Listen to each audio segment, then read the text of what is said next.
Hello and welcome to First Flight, a Star Trek Enterprise rewatch podcast where we are watching and discussing each episode of Enterprise in succession. First Flight is a proud member of the Tricorder Transmissions Network.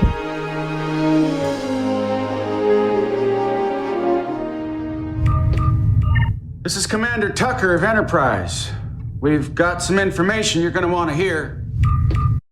Welcome, Enterprise fans. It's Melanie and Abby here. And tonight we are discussing Shadows of P'Jem, the 14th episode of Season 1. This episode was written by Mike Sussman and Phyllis Strong, based on a story by Rick Berman and Brannon Braga. It was directed by Mike Vehar and aired on February 6th, 2002. But before we begin our discussion, we need to issue a read alert. Tactical alert. All hands to stations. There are potential spoilers ahead. We might end up talking about any part of the series at any time. And now, for a summary of the episode, it's time for Abby's Captain's Log. Okay, Abby, let's go. Captain Starlog Supplemental. All right, here we go. Shadows of P'Jem. When T'Pol is ordered by the Vulcan High Command to leave Enterprise, she goes on a final away mission with Archer, where they are taken captive by a militant faction and once again encounter Shran and the Andorians.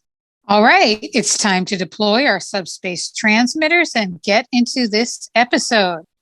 Abby, what were your impressions of Shadows of P'Jem?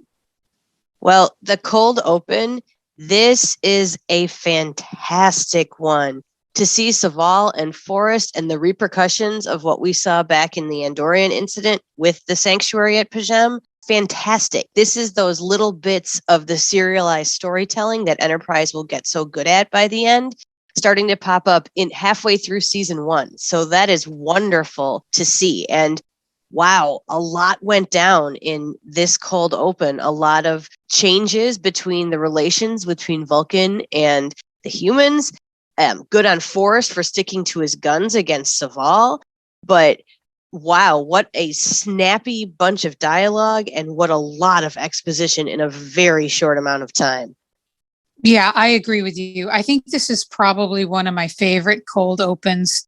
It is so powerful. And it's great to see a continuation of the story from the Andorian incident. The writing and acting in this cold open is so good. You can cut the tension with a knife.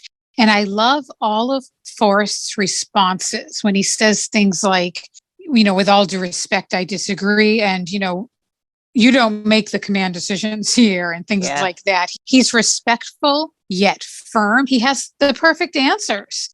And to watch them going toe to toe is really intense, and it has repercussion. So I thought it was really well done. Yeah, and I love how this segues right into the conversation then that we have with Archer and Forrest, and how it's interesting to see that they have such a dynamic as both work colleagues and a superior and inferior officer, but also, they came up through the ranks together. Maybe they weren't ever quite on equal footing, but they knew each other and they have a friendly relationship that we see more and more of as the series goes on. So interesting to see him make this call. Definitely. It was so interesting right after he spoke with Saval and he's like, get me Captain Archer, right? Yep.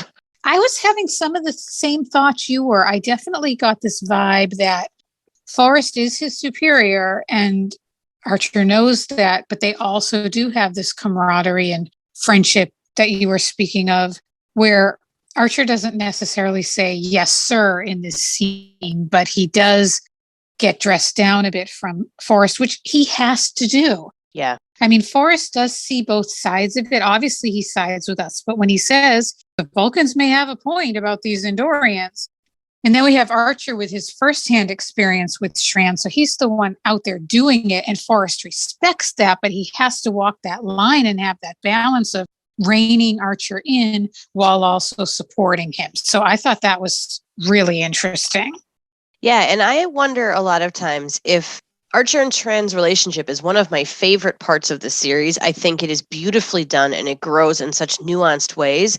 But to Forrest, who doesn't experience that and see that, he's thinking, yeah, you found one Andorian that seems not to be the worst, creature out there.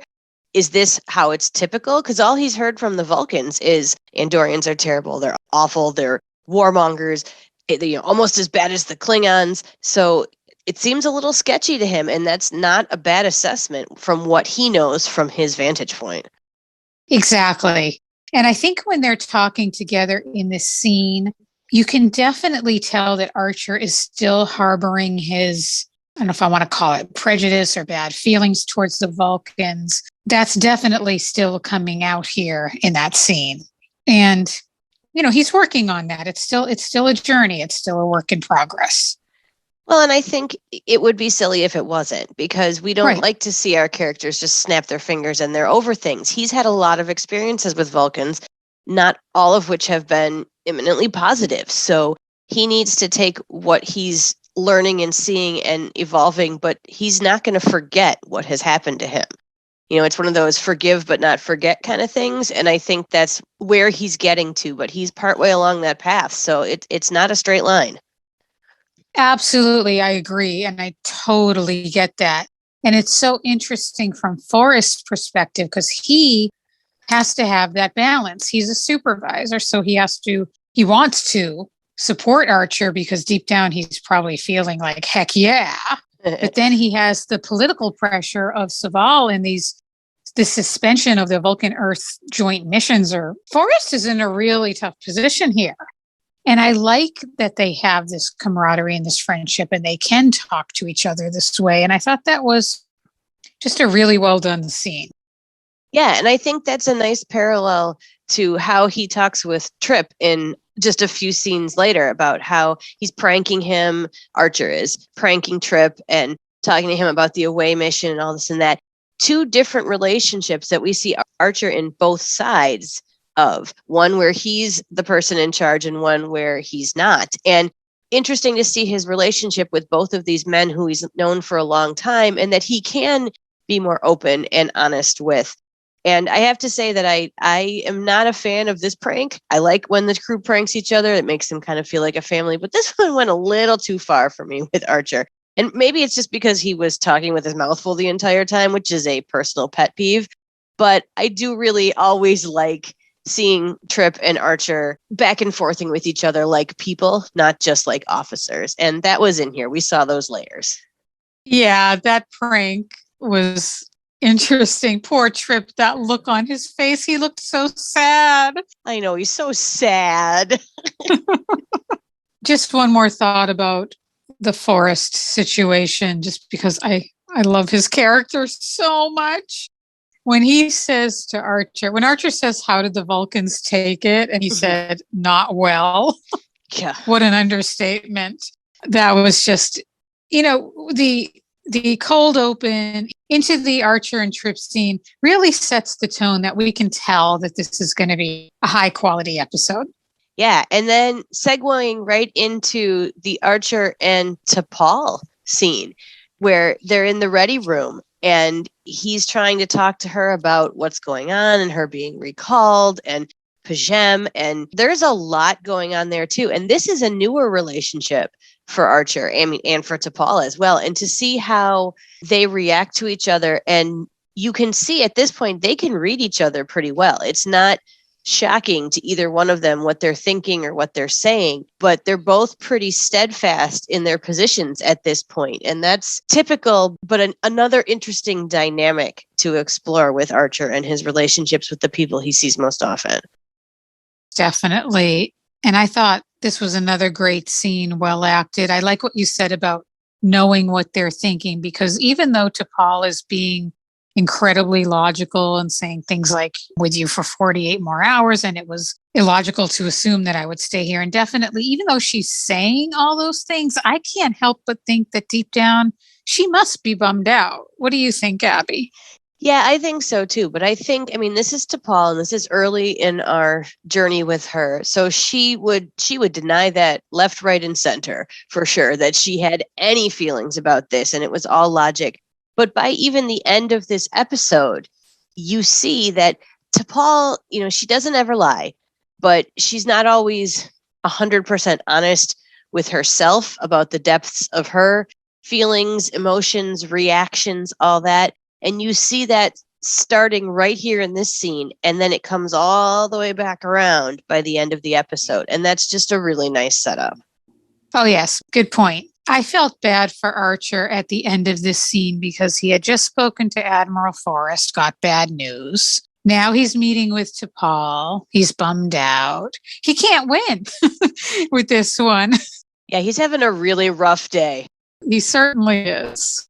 Well, and then, it doesn't get much better because they go on this away mission and end up tied up and eating disgusting oatmeal gruel. So, the bad day continues. It certainly does. I have a lot of feelings about this scene. Maybe many people do. And if people love it, I'm happy for them. I feel like they should definitely try a way to get untied because that's what you do. You're in a bad situation. You try to fix it. That's what Starfleet officers are trained to do. So showing them trying to get out of their restraints, maybe for 30 seconds, is cool for me because it's logical.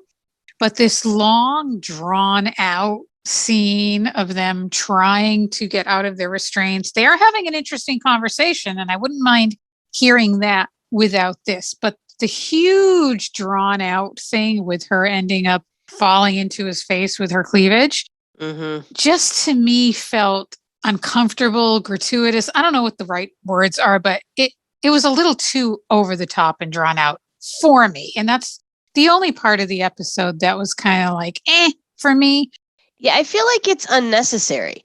There was enough going on there. Yeah, there was enough going on there with the conversation, and we didn't need that. Now, I know that a lot of this had to do with UPN, the network it was on, and the demographic they were trying to hit. And I know that there were many other not so special ideas that got nixed, thank goodness.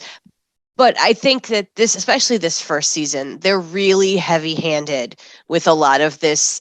T'Pol might be a Vulcan, but we're still going to make her an object of desire. And when you listen to the conversation, and almost if you do it without watching, it's so much better because they're spending this entire conversation each trying to take the blame for the entire situation they're in and all the way back to Pajem. And that speaks to both of their characters right there, that they're not even trying to convince each other, trying to state the facts the way they see them. And they both see that this would not have all happened. We would not have gotten to this point if it wasn't for their choices. And there's a lot of times that Archer gets called impulsive. He gets called as non-reflective. He's not the thinker that Picard is, or, the spiritual man that Sisko ends up becoming, or any of that.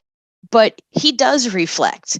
It's just different. And here is a moment where he's reflecting and he's putting it out there and saying, no, I've learned from this. Does that help you understand? And I just thought it was super interesting when you're not watching them struggle against each other and grasp body parts.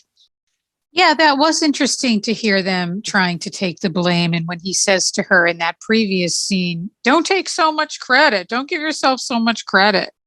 Because they both made a joint decision to go to Pajem. And that brings me back once again to the Forrest and Saval scene when Forrest said, hey, if you guys had been a little more open with us, perhaps this could have been prevented, to which Saval, I'm sure you noticed, did not respond to that. So that is a good point that they did go to Pajem without the knowledge of what was going on there. So that's interesting.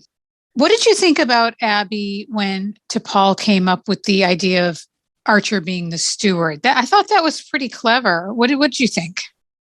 I thought it was very clever. And I also thought it was interesting because this shows twice in one episode how she will put herself in harm's way for a superior officer. Because she did it here in acting like she was the captain, because then she was hoping, I'm guessing, that they would treat her and come to her for information before Archer. So she's protecting him.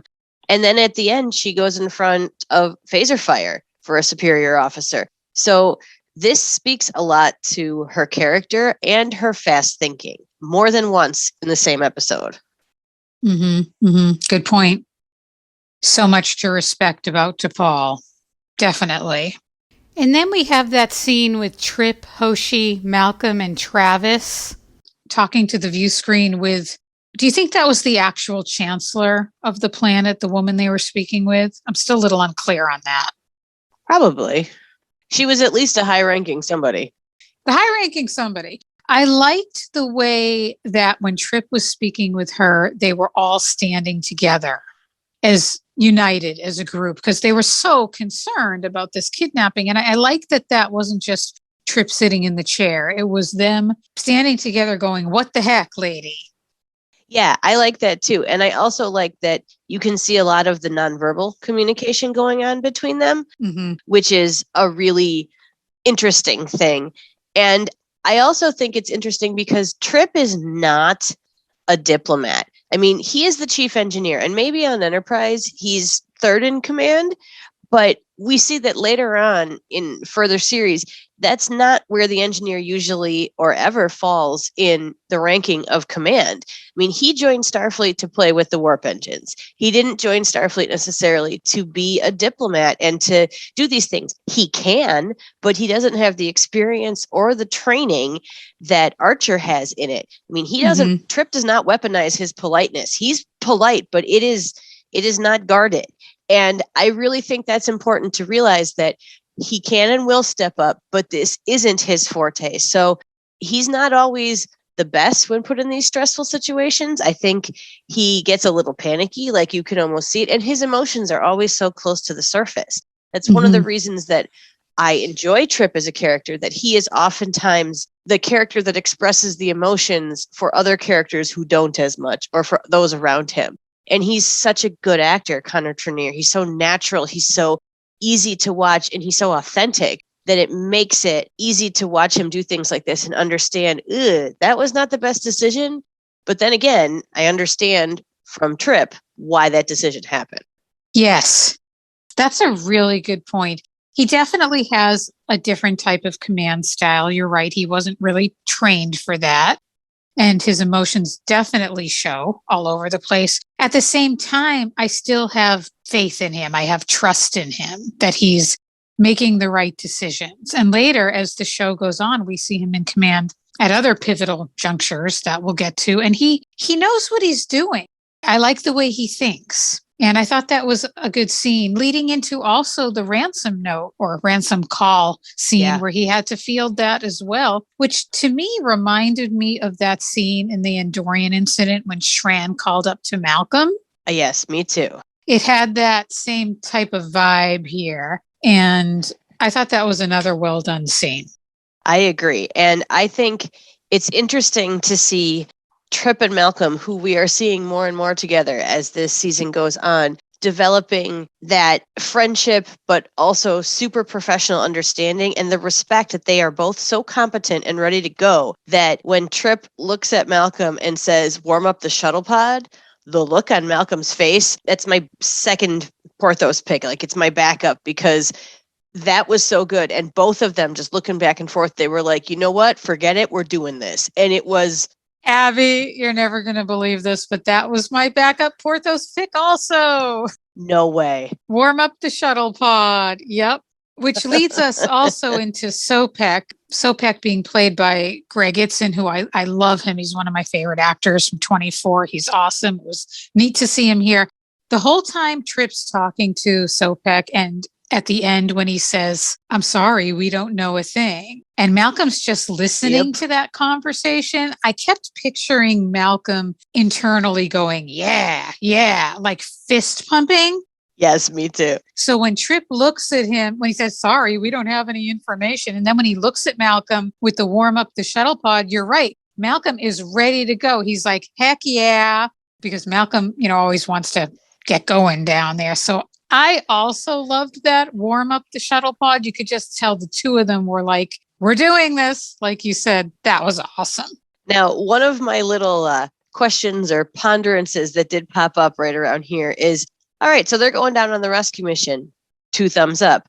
But Travis gets his next shot at the big chair. Awesome. But are there no other people who work on the bridge. I mean, when you watch other shows, when you're on the bridge, there's always people kind of not lurking, but like ready to go if the main people, the senior staff, need to get up and go somewhere and have a mission or have a briefing or whatever. Someone's still got to fly the ship. Like when Travis sits in the big chair, who's navigating? I mean, there's got to be our big core cast. They have to sleep. So there's got to be like beta shift, delta shift even, you know?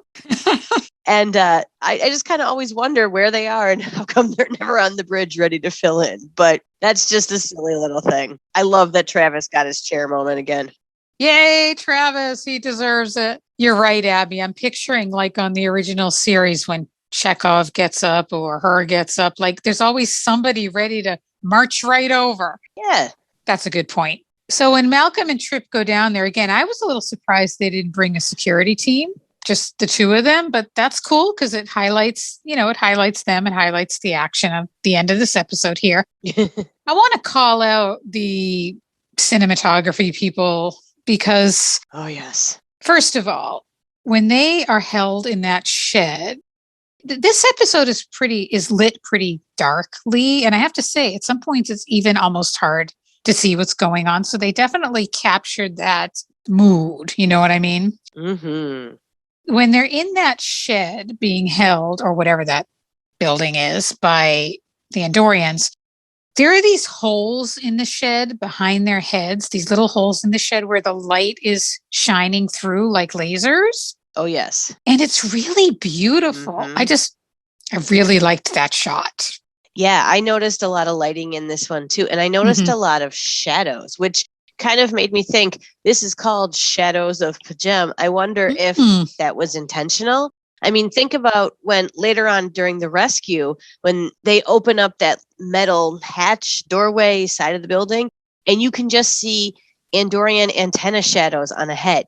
That's awesome. And there's so many little moments like that, or things that you can see about to happen because a shadow is moving before something gets on the screen. This was wonderfully done. And it's so subtle that without looking for it specifically or repeated watchings, you're probably going to miss it, but it just contributes to that overall mood that we were talking about. Ooh, that's good. I want to go back and look at those antenna again. That's beautiful. Just beautiful. I love how Enterprise is created like this. And Abby, your skeevy Andorian friend is back. And yeah, Shran really didn't need to bring him. Mr. Skeeve-tastic could have stayed home, but at least he's a very minor player in this one. And the continuity of having him there was nice, even if I still kind of want to just make him go away. I agree. They definitely kept him true to character, and kudos to the actor because he had, for me, creepy vibes in this one, the way he was kind of leaning behind Malcolm and Trip's heads and the way he said, well, maybe they will be helpful to us or whatever his exact lines were. Mm-hmm. He oozes yuck to me. Yeah, he's like the opposite of Shran because this episode shows so much, again, how Shran is honorable and he carries himself with a dignity. Not to say that, he's stuffy in his presentation. He's anything but. He's emotional. He's raw. He's honest. But he follows the rules that he thinks are ethical and true. And this skeeve-tastic buddy, nope, he's out for himself. And I just feel that the whole time. So I kind of wonder, this might be a good thing for a short trek to explore at some point. How did these two get paired up? Was it just a military assignment? Do they know each other? Shran is high enough up, you'd think he'd get to pick the people around him. So why pick him? Mm-hmm. That's a really good question, Abby. We need some information on that. I have to say, Abby, this is where the episode really kicks off for me. I mean, whenever Jeffrey Combs shows up, the energy level just gets boosted.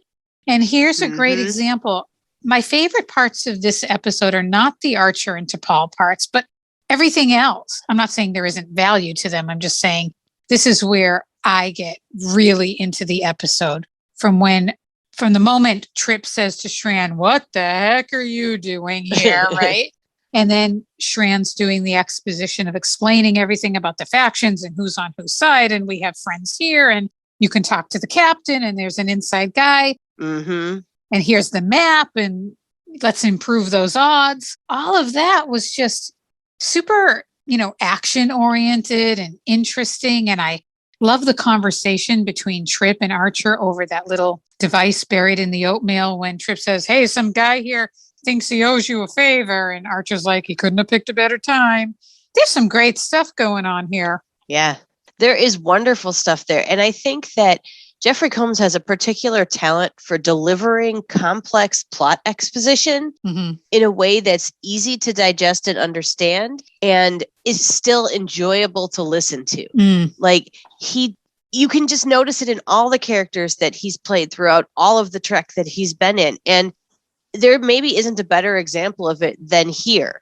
And he's giving you all this and filling in so many holes and pieces that we've seen little bits of. And you know what? By the time you're done, you believe him because the man is honorable. He's not sleeping well because he owes a debt to Archer. What does that say about him? I mean, I understand being kept up in the night by things that are bothering you, but it's been a chunk of time and a big chunk of space. And to think that he doesn't want to leave his debt unpaid speaks to the wonderful relationship that they will have over the 4 seasons of this show. Well said, Abby, because you're right. That one sentence about him not sleeping at night just speaks volumes about Shran, the person, because he presents as this tough soldier guy, but he's also very thoughtful and very reflective and very caring. And like you said, it sets the tone for their ongoing friendship. And I just adore that every time Archer and Shran meet up, there's some type of debt or there's some type of let's help each other out vibe. And this being right after the Andorian incident is the one that just gets it going in that direction. So yeah, and I think that Shran and Archer throughout the whole series kind of play this I owe you one, you owe me one, I'm in your debt thing as a joke. But both of them deeply understand it is not, and that this is more than that, and this is a deeper relationship, and this is different than just, I owe you $5, you owe me, a carton of tuna or whatever you're going to buy with it. So it's not a barter system. It's an alliance, like you said. And that is really cool. And I think them seeing that this played well on screen and that this was an interesting dynamic led to things we see later on down the line with Shran, how he has romantic partnerships, how he has a family, how he mourns, how he expresses joy. That's really neat. And I think they were testing the waters with some of this season 1. And I mean, Jeffrey Combs is a master of anything you give him, but seeing how well this character came off to the audiences and how perfect he played him and how much joy he had. He's spoken over and over again about Shran being one of the highlights of his career. Yep. I think that's when they realized that they had found something very special. Absolutely. And I'm so grateful for it. I've mentioned this before, but Shran is a highlight of the series for me, one of the highlights. Yep. And kudos to Mike Sussman and Phyllis Strong, also, who wrote the episode. They are very strong writers. They're a fantastic team. They have established lore. Yes. And again, by them having Shran not sleep at night, that was a very powerful way of letting us know who this guy is. And I love it. I'm there for that. So let's talk about how this all wraps up. We've got kind of 2 final big pieces here.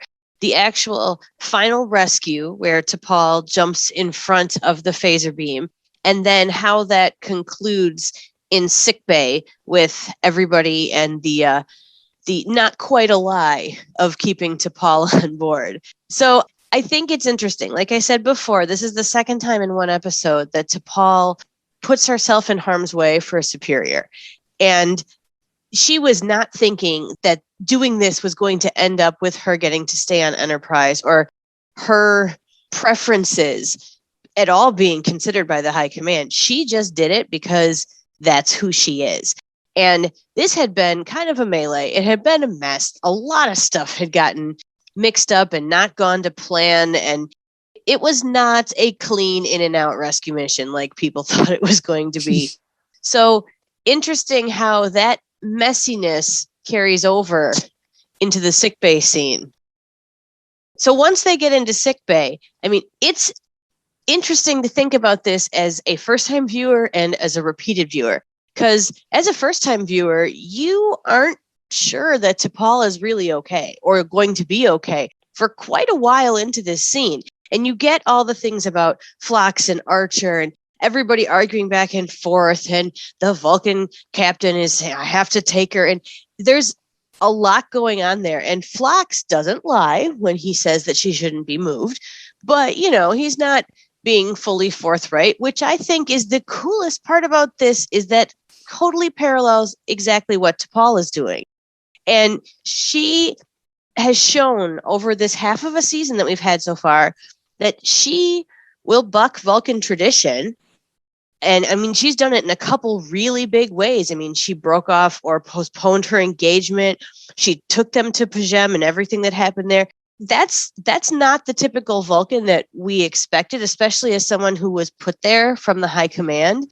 And her lies are not lies, they're omissions. And it kind of shows that she's not going to break the rules, but she'll bend them. Mm-hmm.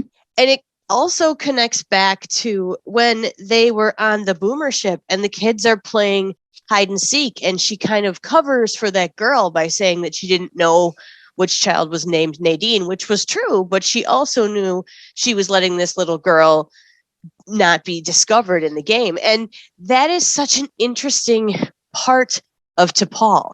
I think it's something that we see in being the captain instead of the steward. Very interesting. She never lies. She just doesn't always say things in the most clarifying way. And her facial acting in this last scene is so incredible. I mean, what she can do with a twitch of an eye or, half of a lip parting really lets you know what she's thinking. So many kudos for that. I completely agree with everything you just said. That is a great observation. And it also reminds me of last time with Sleeping Dogs when she was in cahoots with Hoshi and Malcolm in the decon chamber. Mm-hmm. Absolutely. That she was participating in that she was, quote unquote, breaking the rules and being playful, which we don't really expect from her. So I like that both she and Flock, by Phlox also playing along, which we're going to see again coming up later in the season in Fallen Hero. I like to see that Phlox and T'Pol they're part of the group. We're really seeing that now, that everybody can read each other. I mean, we don't know if Archer had a few minutes to plan this out with everyone or if they were just improvising. It's hard to know, but I like that everybody can read each other and do these kinds of things. I also liked in this scene how clever Archer is, that he's, I don't know if the word is necessarily manipulating, but he's thinking of what to say to Sopek, right? Saying things like, I'm not asking you to pin a medal on her. He's trying everything he can in those last few minutes to sway Sopek in any way that he can. And I do wonder, do you think Sopek is just resigned to the situation, or do you think he's kind of coming around?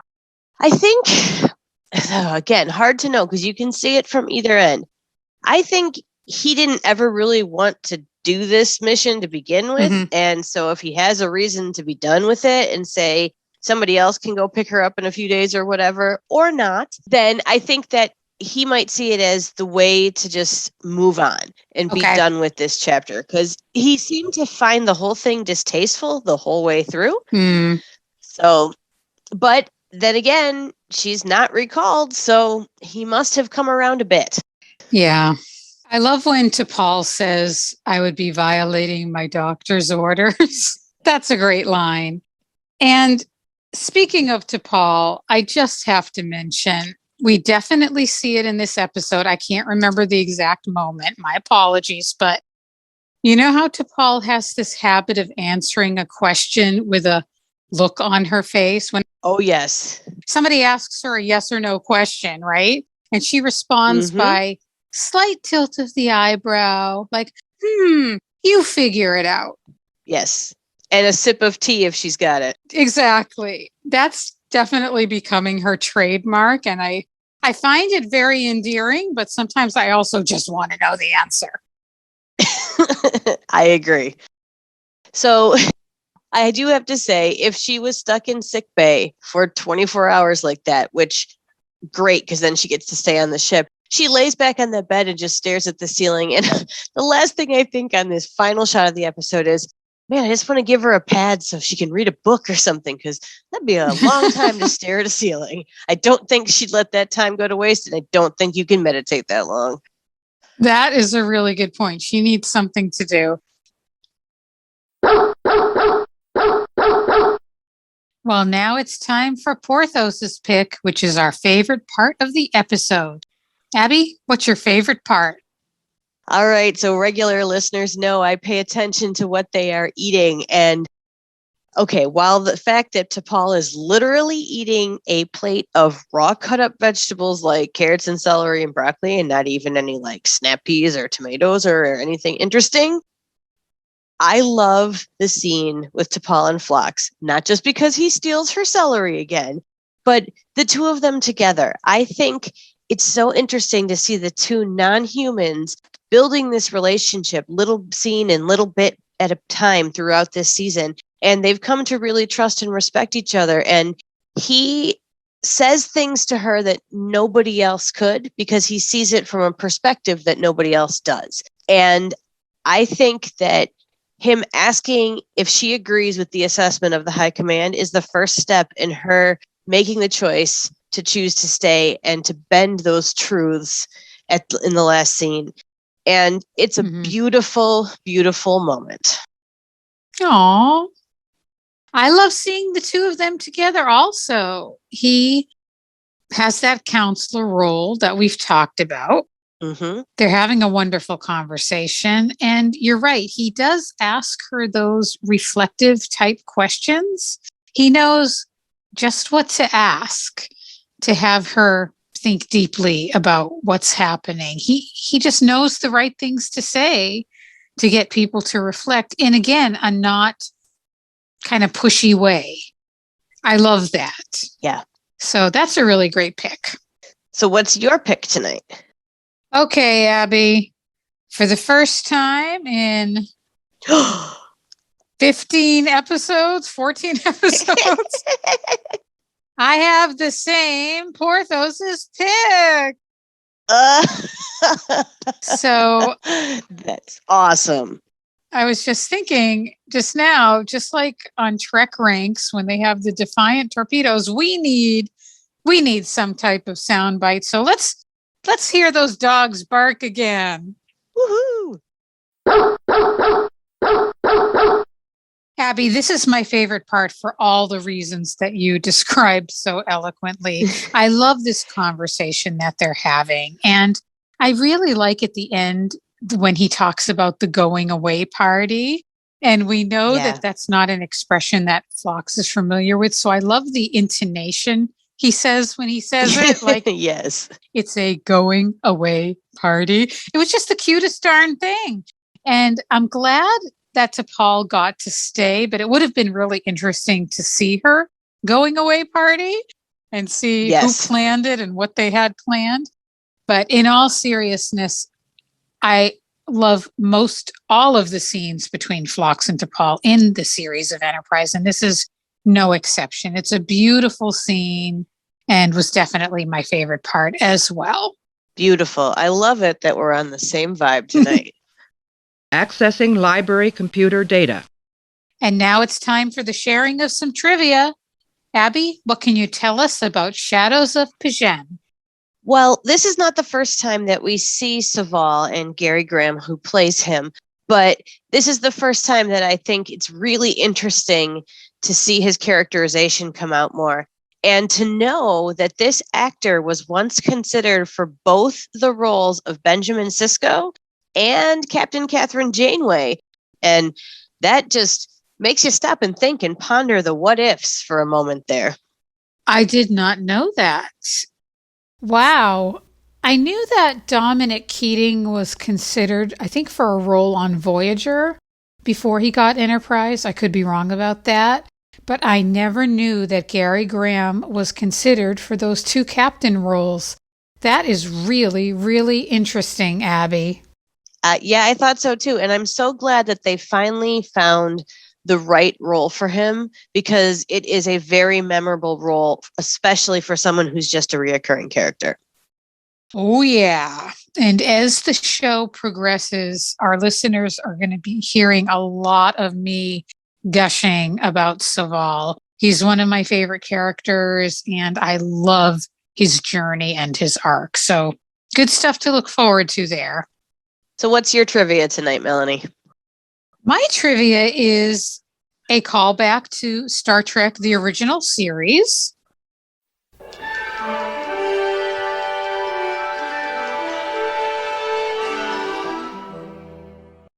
I love the continuity here where we're dealing with the planet Corridon with Vulcans having mining rights and all of that, because in the original series, Journey to Babel, that was the subject around that series. The delegation was coming together to decide and vote on subject matter about mining on Corridon. So I thought that was a really cool callback. And again, Mike Sussman, Phyllis Strong, doesn't surprise me.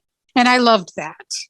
Yeah, I love how we have these prequels having callbacks. It's such a wonderful yarn ball of time that we have with Enterprise coming after and before all at the same time. For sure.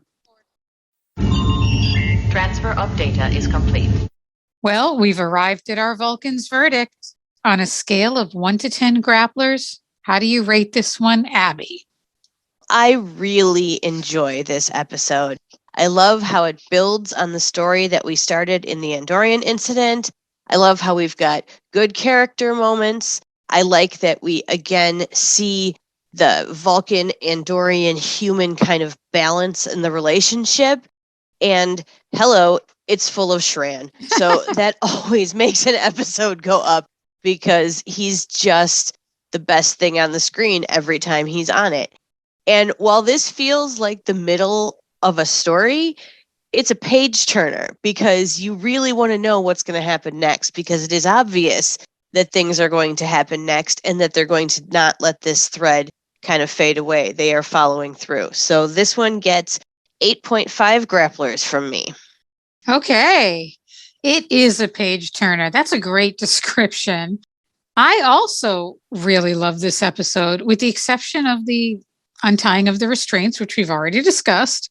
I love the political tension between Forrest and Saval. I love the intrigue, the action, the further development of T'Pol, and of course, like you said, Thylex Shran.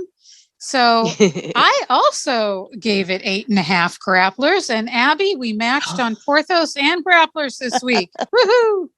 That must mean the stars are aligned somewhere in the cosmos, right? That's right. My chronometer's running backwards, sir. Incoming transmission. You read my letter?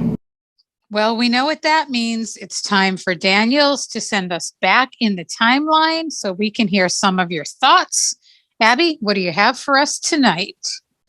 All right. I've got 2 tonight from our awesome First Flight community. We love that we are making so many new friends and that more and more people are coming to say hello to us. So please feel free to drop us a line on what you think about this episode or any of our older ones. You might just get hit by Daniels here. So my first one is from Silent Enemy a few episodes back, and this is from our friend Noelle, and she is Noelle Realert at Coffee NOL on Twitter, and she says, I must say I really like the parallel you drew between the two such totally different stories. I mean, I didn't mind the difference. I just took it as sometimes life both has intense and mundane things happening at the same time. And sometimes there are some things that might seem frivolous that we focus on when the bleep gets real, but maybe we need that balance or a breather from stress and difficulty. Granted, cake versus life and death could be seen as an extreme example. But I went from not being bothered by the storylines being pared down into downright appreciating them when you drew the parallel that they're both trying to figure out inscrutable beings. Also, can we just take a vote and call it canon that Phlox did get some cake? Canon in my book. Absolutely. And you know what? Maybe they served pineapple cake at T'Pol's going away party if it would have happened. I really appreciated Noelle's comment because it gave me a new way to think about it. So I liked that a lot. Thank you, Noelle. All right. And our second Daniel's moment here is from Dear Doctor. And it is from what of it, ... at KCYLE1 on Twitter. And he says, or they say, this is one of my favorite Trek eps. Everything about it is great. The plot dilemma, writing, the performances, all just stellar. I love a good phaser fight as much as the next fan, but when they can do these quieter episodes so well, it makes me appreciate the show even more. And you know what? I completely agree. That's a wonderful way to put it. The quieter episodes are usually the ones that you think about for longer than the really cool space battles. Yeah, that was a really good point. Quiet can be just as powerful as phasers. And if you've enjoyed this conversation and would like to continue the discussion with us, you can reach us at First Flight Pod on Twitter and Instagram. And how about you, Abby? What's the best way to reach you? Best way to find me is on Twitter, and I'm at Abby M. Sommer. That's SOMMER. We want to thank you for spending this time with us, and we'll be back next time with Shuttle Pod 1, the 15th episode of Season 1. And as always, we leave you with this quote from Captain Jonathan Archer. The most profound discoveries are not necessarily beyond that next star. They're within us, woven into the threads that bind us, all of us, to each other.